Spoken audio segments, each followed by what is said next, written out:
ये खुली हुई देखते हो कितना बुरा लगता है कि इंसान की कोई प्राइवेसी नहीं है। इतने ये रोटी बड़ी मज़ेदार है, सब खा रहे हैं तो मैंने कहा कि मैं आपसे शेयर करूं। मज़ेदार रोटी है जो कि अस्सलाम वालेकुम व्यूअर्स, उम्मीद करती हूँ आप खैरियत से होंगे। मैं मारिया जहांगीर और मैं मारिया जहांगीर ऑफिशियल में आप सबको खुशामदीद कहती हूँ। जहाँ रहें खुश रहें, शाद रहें, आबाद रहें और हंसते बसते रहें और एक दूसरे का ख्याल रखें। सुबह का वक्त और ये देखें अंडे बॉयल किए हैं, चाय पी रहे हैं, ये मैं पानी। क्या हाल चाल है? ठीक ठाक है हमारी यूट्यूब फैमिली। आज हमारे व्लॉग का आगाज हो चुका है। सुबह का टाइम है, सुबह सवेरे अर्ली इन द मॉर्निंग अजानें भी हो रही हैं, आप सुन रहे होंगे फजर की अजानें आ रही हैं। और जो है हम अब चाय पीने लगे हैं, साथ बॉयल एग है। ये देखें जी, ये कहाँ गया मेरा बॉयल एग? ये रहा। ये अच्छा तुम्हारा भी है बीच में? हाँ जी, ये जी बॉयल एग हैं और ये देसी अंडे हैं। देसी अंडे, देसी भी नहीं है, गोल्डन अंडे हैं। गोल्डन गोल्डन मिस्री। सच्ची मुच्ची गोल्ड भी निकलेगा इसमें से? यार हो भी सकता है वैसे। सोने का अंडा, बचपन में कहानी पढ़ी थी, सोने का अंडा। सोने का अंडा कहानी पड़ी थी। यकीन करें इनको सर्दी बिल्कुल नहीं लगती। और देखें अब स्वेटर पहन लिया, टोपी पहन लिया, हर दिन एक चीज का इजाफा आप यार देखेंगे। असल में यहाँ से आ रही है हवा। खिड़की नहीं है ना, खिड़की ये नहीं है, पर्दा तो इधर आगे से है। ठंडी बर्फ हवा आती है, क्या करूं। मैंने प्लास्टिक भी लगाया है ना, फिर भी साइडों से निकल के आती है ना, बड़ी सर्दी लगती है। ये देखिए, ये आपको ना पूरी सर्दियों में रजाई में ही मिलेंगे, ये जरूर याद रखिएगा। क्या करूं भाई, नन्ना मुन्ना का बच्चा हूँ। काम करूंगा बड़े बड़े, काम, यूट्यूबर बड़ा बनूंगा। काम भी किया भी नहीं है। यूट्यूबर बनूंगा और 2 सफ़ा वाली कॉपी खरीदूंगा। उस पे लिखूंगा हिसाब किताब। हिसाब किताब लिखूंगा, 2 दर्जन अंडे। आईफोन लूंगा, गाड़ी लूंगा, घर को बार सेट बार आईफोन कराऊंगा। क्यों याद करती हो यार? इसलिए याद करती हूँ, मुझे लेकर नहीं दिया आपने। घर ले देंगे, ले देंगे। घर को सेट कराएंगे, गाड़ी लेंगे और आंखों का इलाज कराएंगे। लेकिन है ना, अभी तक कुछ नहीं हुआ, लेकिन कोई गल नहीं, हो जाएगा। मेहनत जारी रखो। अंडा खाऊं अब? अंडा आप खाएं खा लो। जरूर, हाँ जरूर खाएं, जरूर खाएं आप। चले माशाल्लाह से बड़ा मजेदार। मजेदार अंडा। अंडा बेगा बड़ा मजेदार। अंडा आप अंडा खाएं माशाल्लाह से। और मैं भी अपना पानी और चाय। एक कटोरी में क्या है आप सोच रहे हो कि इस कटोरी में क्या है? इस कटोरी में है अम्बलतास। अम्बलतास की टिकिया मैंने निकाल के रखी हुई हैं। जब भी किसी टाइम गले में इन्फेक्शन थोड़ा सा फील हो तो आप हैवी टॉफी विक्स लगाते हैं, हम अम्बलतास की एक टिक्की खा लेते हैं। इससे सारा गला साफ हो जाता है, पेट साफ, गला वैसे ये साफ। फ्रेश निकालनी चाहिए। मैंने रात निकाली है। जो भी है ये फ्रेश हर वक्त नहीं निकल सकती, ये आप गलत कह रहे हैं। हर वक्त, क्योंकि डंडे को थोड़ा सा जला के फिर सोटा मारना पड़ता है हर वक्त, तो फिर सारे घर वाले डर जाएंगे। 1 2 दिन 3 दिन ना चल। जलाती क्यों हो? हैं? अंडे को क्यों जलाती हो? डंडे को ना जलाओ ना तो फिर अंडर टिक्कियाँ टूट जाती हैं। पर डंडा अगर तो वो तोड़ते, तो फिर उसका गूदा भी खुश्क हो नहीं जाता नहीं होता, होगा। नहीं होता खुश्क, नहीं होता। तरीक़ेकार है ना उसका। टिक्कियाँ निकाल के रख दिए। तो अब सुबह सुबह का टाइम है और अब नमाज वगैरह हमने पढ़ ली है। अब चाय नाश्ता और इसके साथ एडिटिंग मैं करती हूँ अब बैठ के। चूल्हा चला लिया है और नाश्ता बनने लगा है। नाश्ते में है मूली वाला पराठा और दाल वाला पराठा। जहांगीर से पूछती हूँ कि क्या खाएंगे, मूली वाला पराठा खाएंगे या दाल वाला खाएंगे। आटा मैंने निकाल के रख दिया था, क्योंकि फ्रिज से आटा निकालो तो बहुत ज़्यादा गर्म और ठंडा होता है, तो इसलिए थोड़ी देर गर्म हो, जिसलिए बाहर निकाल के रखा हुआ था। और हमारी दही साहिबा जम रही थी ओवन में, कल सारा दिन रखी। अब मैंने आटे की बाल्टी में दही रखी है और बर्तन वगैरह धो लिए हैं। और देखें सुबह सुबह का वक्त और धूप निकल आई है, बाहर चारपाई बिछा दी है मैंने। अब जहांगीर की तरफ चलते हैं और जहांगीर से पूछते हैं, जहांगीर को पहले उठाते हैं और उनसे पूछते हैं क्या खाएंगे, मूली वाला पराठा या दाल वाला। जहांगीर साहब उठ जाएं, उठ गए, शाबाश। अब मुझे बताएं आपने खाना क्या है? मूली वाला, 2 ऑप्शन है, मूली वाला पराठा और दाल वाला पराठा, क्योंकि अंडे हैं, अंडा सुबह खाया इसलिए अब नहीं खाना। अब 2 ऑप्शन में से एक सिलेक्ट करें, 1 2। दाल वाला पराठा बना लो। ठीक है। और मुझे ये बताओ कि मुझे जो वाली रोटी कब बना के देंगे? जो वाली रोटी अम्मी कह रही थी मकाई का आटा आएगा, दोनों मिक्स करके बनेंगी। नहीं, मुझे मिक्स नहीं, मुझे अकेली बना दो। चलो अम्मी है ना, अम्मी बताएंगे ना कैसे गूंदना है। मुझे आज धूप निकली हुई है। धूप फुल है माशाल्लाह। आए बाहर नाश्ता करते हैं। चलो मैं आता हूँ बस तवा रख, फ्रेश हो गए हैं, तवा मैंने रख दिया, फिर आप आए। आज हम कुछ डिफरेंट बनाने का सोच रहे थे कि क्या बनाएं। जहांगीर काफ़ी दिन से जौ का आटा लाए हुए थे, वो कह रहे थे कि जौ के आटे की रोटी बनानी है, तो मैंने कहा स्वीट में बनाते हैं, क्योंकि डॉक्टर्स कहते हैं कि जौ के आटे की मीठी रोटी हो या मीठी नहीं कहते, वो कहते हैं कि ना सादा रोटी जौ के आटे की खानी चाहिए, अच्छी होती है शुगर वगैरह के लिए। लेकिन हम आज मीठी रोटी बना रहे हैं। डॉक्टर जो कहते रहे, लेकिन हमने तो है ना अपनी मर्ज़ी करनी है, अपनी मर्ज़ी करनी है। और मैंने लिया है जौ का आटा 1/2 kg। ये जहांगीर साहब ने खोला है ना, इसलिए ना घंटा लगेगा इसको निकालने में, वरना मैंने ऊपर से पूरा खोलना था। ये देखिए ये नहीं निकल रहा, इतनी सी चून से क्या निकलना था, इतना सा खोल गए थे जहांगीर आप।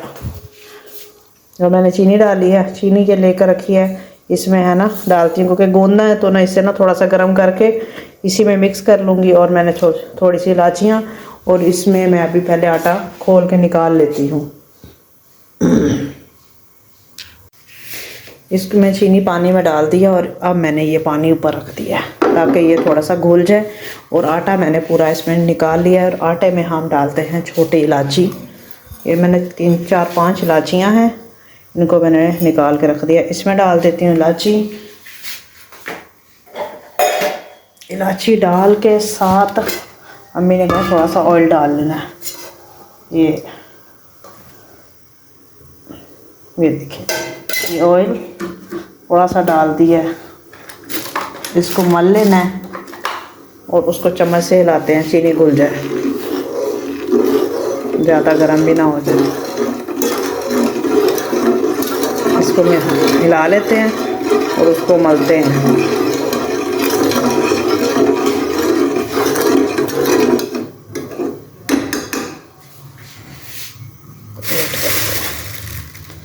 इसमें थोड़ा सा ना मैंने ऑयल डाला है ना, इसको ऐसे मल लेते हैं। इसमें छोटी इलायची और ऑयल डाला है, इसको मल रहे हैं। साथ उधर चीनी है वो घुल रही है। ये जौ का आटे की आज मीठी रोटी बन रही है, इसको तवे पे ही शायद बनाएंगे। मकई जौ वाला आटा गूंद लिया था और मीठा आटा तवे पे हमने पकाया, और ये रोटी बड़ी मज़ेदार है, सब खा रहे हैं, तो मैंने कहा कि मैं आपसे शेयर करूं। मज़ेदार रोटी है जौ के आटे की। जहांगीर को बड़ा मज़ा आया, जहांगीर ने बहुत एंजॉय किया। जहांगीर आपको जौ के आटे वाली रोटी कैसे लगी है बताएं ना। मज़ेदार बनी, मैंने तो पहली दफ़ा खाई है। अच्छा इतना करीब ना है ना, कैमरे का अच्छा कैमरे रखना है क्या, कैमरे जाएगा। इनका जुकाम का मसला है, हर वक्त ये काढ़ा पीते रहते हैं। क्या करूँ, इसी से फ़र्क पड़ता है, काढ़े से। काढ़ा पिया उससे इनको फ़र्क पड़ा। रोटी बहुत अच्छी बनी थी वैसे, इतना मीठा 50-50 था। नमक भी डाला था? नमक नहीं डाला, लेकिन ना मीठा बहुत मुनासिब डाला था, क्योंकि ज़्यादा मीठा नुकसानदेह है ना। ऐसे 50-50 था, और मेरे दिमाग में वो बिस्किट याद आ गया। 50-50 एक प्रोग्राम भी आता था 50-50। हाँ, तो बड़ी अच्छी बनी हुई थी, बहुत मज़े की बनी हुई थी। मैं तो खा रही हूँ, जो थी वो अम्मी की थी रेसिपी। अम्मी ने बताया जैसे जैसे मैं वैसे काम करती गई हूँ, और फिर है ना पकाई अम्मी ने तवे पे डाल के अच्छी तरह पका के दी है, इसलिए है ना अब सिर्फ पकी हुई मैं खा रही हूँ मज़ेदार रोटी। जी व्यूअर्स, अब सबकी रज़ाइयाँ, टोपियाँ, जर्सियाँ, जराबें सबकी निकल आई हैं, हमारी भी निकल आई हैं। मैंने भी जर्सी पहनी है, देखें जर्सी नज़र आ रही है, मैंने भी जर्सी पहन ली हुई है। जहांगीर ने टोपी पहन ली हुई है, स्वेटर पहनना स्टार्ट कर दिया है, और आज मैंने सॉक्स भी निकाली हैं। जहांगीर की सॉक्स, अपनी सॉक्स और अम्मी की, सबकी सॉक्स निकाली हैं। सब होले होले है ना, सब सॉक्स पे भी आ गए हैं, तो मज़ेदार हो गया है। दिन में बड़ी अच्छी आज धूप निकली थी, यकीन करें अब धूप अच्छी लग रही है। गर्मियों में कैसे बंदा होता है, बाजार हो रहा होता है, लेकिन हकीकतन मुझे गर्मी पसंद है। दिन बड़ा होता है, सुबह से शाम तक दिन निकलता है, माशाल्लाह बड़ा मज़ा आता है। इधर तो अभी दिन निकला नहीं और दिन ख़त्म। 7 बजे रोशनी का आगाज़ होना शुरू होता है, समझ ले पूरा 8-9 बजे दिन निकलता है और 5 बजे रात हो जाती है। दिन इतना छोटा हो गया है। मुझे लंबे दिन अच्छे लगते हैं, लेकिन कोई बात नहीं, अब खाना शाना खाया है। जौ की रोटी बनाई थी, जौ की रोटी खाई है, मीठी रोटी बनाई थी। जौ के आटा मैंने गूंद के फिर अम्मी ने उसकी रोटी बनाई, फिर रोटी खाई हमने। जहांगीर ने अभी खाना नहीं खाया, उन्होंने कहा कि मैंने जौ की रोटी खाई है तो मैं तो हूँ फुल। मैंने कहा कोई बात नहीं, अम्मी और मैंने थोड़ा थोड़ा खाना खाया है, क्योंकि जौ की रोटी खाई थी, क्योंकि मीठी रोटी थी और अम्मी को वैसे शुगर है तो अम्मी ने वो थोड़ी सी खाई। फिर हमने अब सब मिल के चाय पी है। चाय पी के इशा की नमाज़ पढ़ के अब हो गए हैं वेले। हम वेले हुए हैं। जहांगीर अम्मी के साथ बैठे हैं और ड्रामा देख रहे हैं, अम्मी से गपशप लगा रहे हैं। मैंने कहा मैं अपने व्यूवर से थोड़ी बातें कर लूँ। आजकल अम्मी होती हैं ना, तो अम्मी के साथ खूब गपशप होती है, मजाक होता है, इंजॉय होता है, कुकिंग होती है, सारा कुछ होता है, तो अम्मी के साथ बड़ा मज़ा आता है। फिर हमने गाजर का जूस पिया। फिर मैंने कहा डेली आपको गाजर का जूस दिखाऊं तो आप कहेंगे हैं गाजर का जूस ही दिखा रही है। मैंने कहा कोई नहीं, अपने व्यूवर से बातें करती हूँ। आपको कैसी लगी हमारी छोटी सी बर्थडे की। अब इंशाल्लाह आगे मैं आपको इसलिए बातें करने आई क्योंकि जहांगीर है ना, वो तो ये वीडियोस देख नहीं सकते, क्योंकि उनके हाथ में फ़ोन आता है, कोई गैलरी वगैरह खोल नहीं सकते, और जो यूट्यूब में लगती हैं तब वो वीडियोस देख भी नहीं सकते। तो अगले महीने जहांगीर की बर्थडे आ रही है, जनवरी में उनकी बर्थडे होती है, तो उनके कुछ मैं ज़हनी तौर पे प्लान्स कर रही थी। मैंने कहा आपसे चुपके चुपके ये थोड़ी सी बातें कर लूँ, क्योंकि जहांगीर को पता भी ना लगे। कुछ प्लान्स मैं कर रही थी कि कुछ डिफरेंट हो। चले मेरी बर्थडे पे नहीं था, मैंने कहा लेकिन इनके लिए मैं कुछ करूँगी। ये बाहर भी नहीं जा सकते और इस टाइम हाथ भी बहुत ज़्यादा टाइट था, फिर भी उन्होंने छोटी सी कोशिश की, मुझे बहुत अच्छी लगी। मेरे शौहर हैं, इसी तरह हंसते बसते हम रहे। आप सबकी बहुत सारी दुआएं हैं, तो मैंने कहा उनके लिए कुछ अच्छा करूँ, तो यही प्लान कर रही हूँ। आपने बताना है कि इस तरह उनकी बर्थडे सेलिब्रेट करूँ, उनको भी अच्छा लगे। तो इंशाल्लाह नेक्स्ट मंथ जनवरी में उनकी बर्थडे है, तो इंशाल्लाह हम ज़रूर सेलिब्रेट करेंगे, मज़ा आएगा इंशाल्लाह। और आप जितनी हमारे चैनल को सपोर्ट कर रहे हैं, आपका उसका भी शुक्रिया है माशाल्लाह से। जितने प्यारे बहन भाइयाँ कमेंट करते हैं, मोहम्मद बेग हैं, शबाना कौसर हैं, और अकील भाई हैं, मोहम्मद बेग हैं, सना है, अरेबा है, आर्ट एंड क्राफ्ट है, जन्नत नूर है, नूर फातिमा हैं, जितने भी हैं, मैं नाम किसी का बोलूँ, हसनैन भाई हैं, शाहिद महमूद हैं, शाहिद इकबाल हैं। बहुत सारे प्यारे बहन भाइयाँ जो मैसेज करते हैं, जिनके मैं मैसेज पढ़ती हूँ, कई दफ़ा भूल जाती हूँ। अब देखें जैसे मैंने नाम याद किए, अब कई नाम मैं भूल भी जाऊँगी, तो इसी तरह जहन से निकल जाते हैं, तो कोई बात नहीं। तो पहले मैंने ना अपने व्लॉग्स मेरे होते थे ना, मैं आपको बताऊँ तो पिछले सालों की बात बताऊँ ना, तो आज का व्लॉग अभी 4 से पहले मैंने 5-6 बजे पहले करती थी अपलोड, तो 5 बजे मेरा अपलोड हो रहा होता था, हमने लगाया, और पूरे 6 बजे मैं बैठी होती थी अब पब्लिक करना है, अब पब्लिक, अभी 5 मिनट ऊपर फिर 5 मिनट नीचे। एक शेड्यूल को सीखने में मुझे टाइम लगा कि शेड्यूल सेट कैसे किया जाता है। हर इंसान स्लो सीखता है। कई लोग जो आंखों वाले हैं वो फास्टली सीख जाते हैं। मुझे एक एक स्टेप, टाइटल, डिस्क्रिप्शन, पब्लिक करना, शेड्यूल सेट करना और ये टैग्स लगाना बहुत आराम से मैंने सीखा। बहुत टाइम लगा, क्योंकि सिखाने वाले तो यहाँ कोई है नहीं, तो आप ठोकरे खा के यहाँ तक पहुँचते हो। तो मैं बड़ी ठोकरे खा के यूट्यूब में यहाँ तक पहुँची हूँ। तो बहरहाल मैं शेड्यूल सेट करना, फिर वीडियोस को कर रही होती थी, और आज माशाल्लाह मैं इस पॉइंट पे अपने आप को समझा है, और बड़ी कोशिश के बाद कि अब मैं 4 व्लॉग्स, मेरी कोशिश होती है आगे रखूं। किसी टाइम होता है कोई मेहमान आ गए, अम्मी आ गए, या मेरी आंखों में दर्द है या बुखार है, तो मेरा शेड्यूल लगा होता है 5 बजे का, तो मेरा व्लॉग आ जाता है। अब जैसे 4-5 व्लॉग मैंने आगे के रखे हुए थे, अब अम्मी आई हैं, तो बीच में मेहमान आना, किसी टाइम मेरी अपनी तबीयत ख़राब होना, तो अब 1-2 व्लॉग सिर्फ आगे हूँ मैं। अब 4 व्लॉग 5 व्लॉग आगे नहीं, अब सिर्फ 1-2 व्लॉग। यानी कि आज 11 सितंबर है, तो ये व्लॉग मेरे ख्याल में ये 14 सितंबर को आएगा। तो देख लेंगे कितने दिन, 11 सितंबर का 14 को आ रहा है, तो 2 दिन का फ़र्क आ रहा है। तो ये हालात व वाक़ियात है। तो कोशिश कर रही हूँ कि अच्छे अच्छे व्लॉग हों, मज़ेदार हों। आगे मैंने जहांगीर से फरमाइश की है कि मुझे गिफ्ट में पैरोट्स दें। असल में है ना, घर में खामोशी बहुत होती है। अम्मी, जहांगीर और मैं 3 लोग होते हैं, तो खामोशी होती है। किसी टाइम मासी कोई आ जाती है, काम कर लेती है, लेकिन आपको पता है कि बहुत सारे पैसे मासियों को देने पड़ते हैं, तो वो तो नहीं, आंखों का भी मसला है। तो किसी टाइम सफाई के लिए बुला लेती हूँ, किसी टाइम खुद हाथ मार लेती हूँ। जितना होता है उतना कर लेती हूँ। अल्लाह का शुक्र है, अल्हम्दुलिल्लाह। बस कोशिश कर रही हूँ कि अच्छे से अच्छे चैनल ये चले, इतना अच्छा चल जाए कि ना मैं अपने घर को रेनोवेट करा सकूँ। क्योंकि सीलिंग का काम नहीं हुआ तो ना, पहले भी मैं सो रही थी तो मेरी आँख के ऊपर ना, ये ऊपर से ये है ना, ऊपर छत आप देख रहे होंगे सीमेंट की है, इसके ऊपर ना सीलिंग होनी होती है। तो सीलिंग नहीं हुई ना, तो ना मेरी आँख के अंदर ना ऊपर से कंक्रीट आ गया। इसके 2 ऑप्शन होते हैं, या प्लस्तर करा लो या सीलिंग करा लो, दोनों के पैसे एक लगते हैं। तो सीलिंग से खूबसूरती आ जाती है।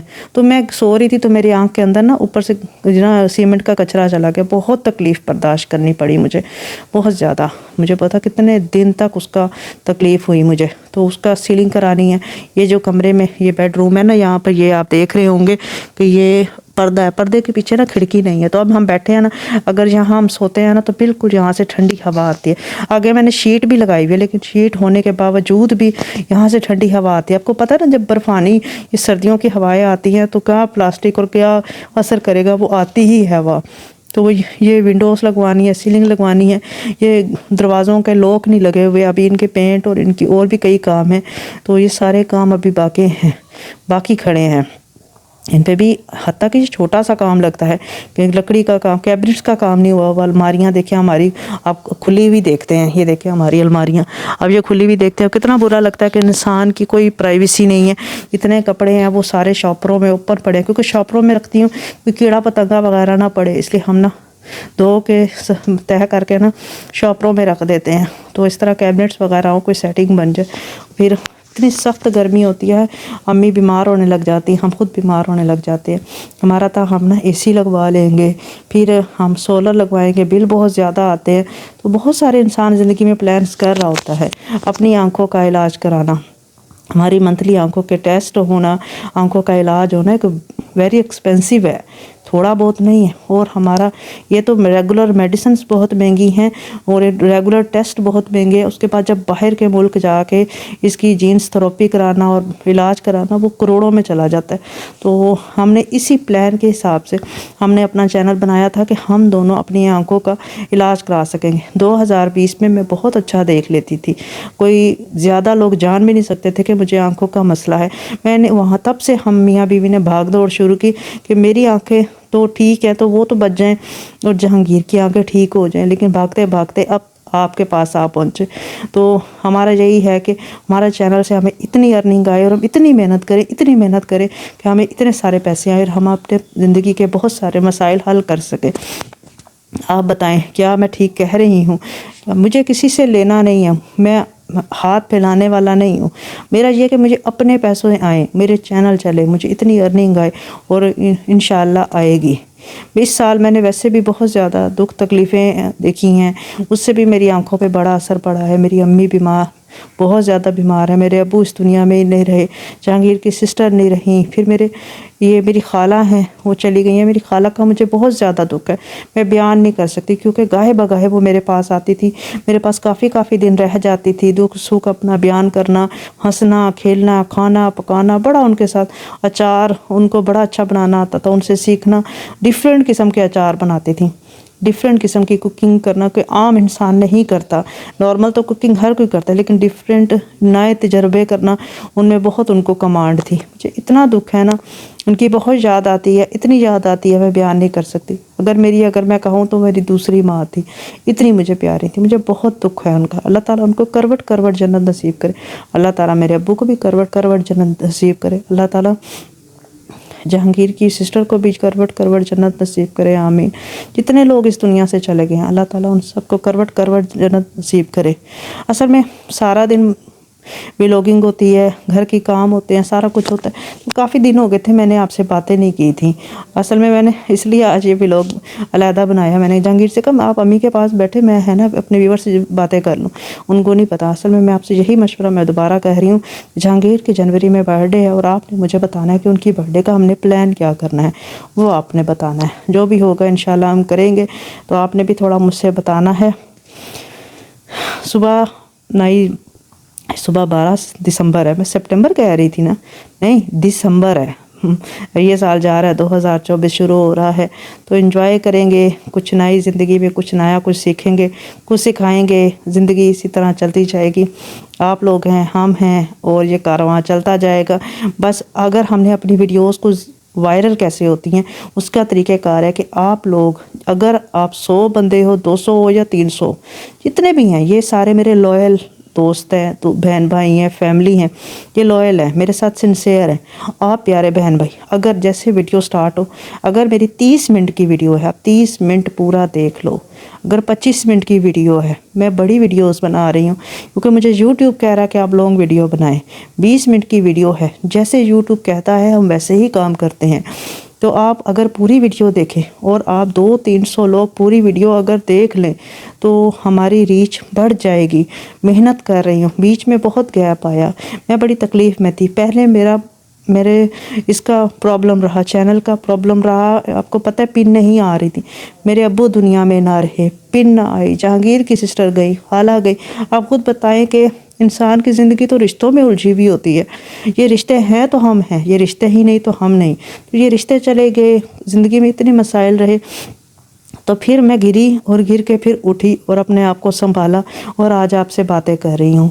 तो आपने संभालना है अब हमें, आप प्यारे बहन भाइयों ने। तो आपने डेली शाम 5 बजे मैं वीडियो अपलोड करती हूँ। मेरा दूसरा चैनल भी है, मारिया जहांगीर व्लॉग से। ये वो चैनल मेरा 5 साल से है। उससे पहले भी कई चैनल थे जो मैंने डिलीट किए हैं, बहुत सारी परेशानियों में मैंने डिलीट किए, लेकिन उसमें आप देखें किस तरह मेरी वीडियोस हैं। बड़ी मेहनत करके वो वीडियोस बनाती थी, लेकिन आज देखो तो हंसी भी आ जाएगी आपको। उससे पहले अगर वीडियो देखते तो आपको बहुत हंसी आती, लेकिन कोई बात नहीं, वो वीडियो मैंने डिलीट नहीं की। उसमें से काफ़ी डिलीट की, लेकिन काफ़ी डिलीट नहीं की कि आप वहाँ जाके देखें कि हम किस तरह सर्वाइव करते करते यहाँ आके पहुँचे हैं। इंशाल्लाह मैंने नया फ़ोन भी लेना है। पता है कि आपका जब YouTube चैनल हो ना, तो आपके पास आईफोन होना बहुत ज़्यादा ज़रूरी होता है। वीडियोज़ उसमें अच्छी आती हैं, उसमें सिक्योरिटी लेवल बहुत अच्छा होता है, वो बहुत ज़रूरी हो जाता है। आप देखते होंगे जितने लोगों के YouTube चैनल है सबके पास आईफोन है, उनकी मजबूरी है। वो ये नहीं है, कोई टशनबाजी नहीं होती कि ये आईफोन रख लिया, नहीं, वो ज़रूरत है इंसान की। ये घर की अगर रेनोवेट कराना है मेरी ज़रूरत है। हर वक्त हर वीडियो में अपनी परेशानी बताते हुए भी शर्म आ जाती है, इसलिए हर वीडियो में अपनी परेशानी नहीं बताती। देखें, जैसे अगर मैं बताऊं कि छात्र क्या मैं कहूं, शर्म आती है। तो बस आप समझ जाया करें, और आपने सिर्फ इतना करना है कि अपने वीडियोस को देखना है, शेयर करना है, और अपने व्हाट्सएप के स्टेटस पे लगाया करें, फुल वॉच किया करें, अच्छे अच्छे प्यारे प्यारे कमेंट किया करें। और जब भी नमाज़ पढ़ें अपने हाथ दुआ में उठाएँ। तो हम 2 गरीब लोग जो डिसेबल हैं, गरीब उस तरह से नहीं, अल्लाह का शुक्र है, अल्लाह ने हमें बहुत कुछ दिया हुआ है, अल्लाह का शुक्र है। गरीब में और अंदाज में कह रही हूँ। तो हम 2 डिसेबल लोगों की लिए बहुत दुआ किया करें। अल्लाह ताला कभी किसी को मोहताज ना करे, अल्लाह ताला किसी को मोहताज ना करे। वह ये माजूरी बहुत तकलीफ़ दे है, इंसान एक एक कदम पे ना चल सके, ना देख सके। अल्लाह ने इतनी खूबसूरत दुनिया बनाई, जिसे देखा, पढ़े लिखे, और उस दुनिया को आज ना देख सके, बड़ी तकलीफ़ होती है। इस चीज़ का अंदाज़ा जिसके साथ होता है वो कर सकता है। इसलिए कभी घमंड गरूर ना करे कोई भी, क्योंकि ये बहुत तकलीफ़देह मामला है। मैं खुद देखती हूँ कि मैं स्कूल कॉलेज नॉर्मल बच्चों के साथ, नॉर्मल दोस्तों के साथ पढ़ी हूँ, और आज मैं देखती हूँ स्लोली ब्लरनेस, धुंधलापन। और ये मोबाइल भी खुदा जानता है कि मैं कितनी मुश्किल वीडियो को एडिट कर रही हूँ कि अपने अच्छे मुस्तकबिल के लिए, कि हम आंखों का इलाज करा सकेंगे। क्योंकि मुझे यही आस नज़र आती है अल्लाह के बाद के, इसी आस से मेरा इलाज हो सकेगा, मेरे हस्बैंड का इलाज हो सकेगा। और कोई इतने ज़राए नहीं है कि जो ज़राए मुझे करोड़ों रुपये दे सकें। ये ज़राए एक नज़र आता है कि ज़राए से मैं अपना आंखों का इलाज करा सकूँगी, अपने घर के मामलात रात को देख सकूँगी। तो आप सब ने हमारा साथ देना है। छोटी सी शेयर करनी थी, मेरा दिल किया आपसे शेयर करने को। अगर आपको अच्छी लगी है तो ज़रूर आपने कमेंट करना है, मुझे पता लगेगा कितने बहन भाई हमारे वीडियोज़ को देखते हैं और समझते हैं। मैं कमेंट से अंदाज़ा करूँगी और कोशिश करूँगी कमेंट आपको बताऊँ, लेकिन ये मेरे दिल तक ज़रूर पहुँचेंगे। कहते हैं दिल की बात दिल तक पहुँच जाती है। ये मैंने जितनी बातें की अपने दिल से की हैं, कोई स्क्रिप्ट तो होता नहीं है, दिल की बात दिल तक पहुँच जाती है। जितने प्यारे बहन भाई हैं उनके दिल तक पहुँचेगी और कमेंट करेंगे और इस बात का एहसास दिलाएंगे कि वो हमारे साथ हैं। अब मैं मारिया जहांगीर आपसे इजाज़त चाहती हूँ और पिछले चैनल का व्लॉग मारिया जहांगीर व्लॉग्स का मैं डिस्क्रिप्शन में लिंक दे रही हूँ। जिन्होंने उसे सब्सक्राइब नहीं किया कर लें और इस वीडियो को ज़्यादा से ज़्यादा शेयर करें। इतना शेयर करें कि जो अच्छे अच्छे यूट्यूबर्स हैं जैसे रजब एस्ट्रोलॉजी है, डकी है, उन तक पहुँचे और वो हमसे कोलैब कर सकें। जब उनसे कोलैब होगा तो हमारी अर्निंग अच्छी होगी और हम अपनी आंखों का इलाज करा सकेंगे। अब मैं आपसे इजाज़त चाहती हूँ। अल्लाह हाफिज़।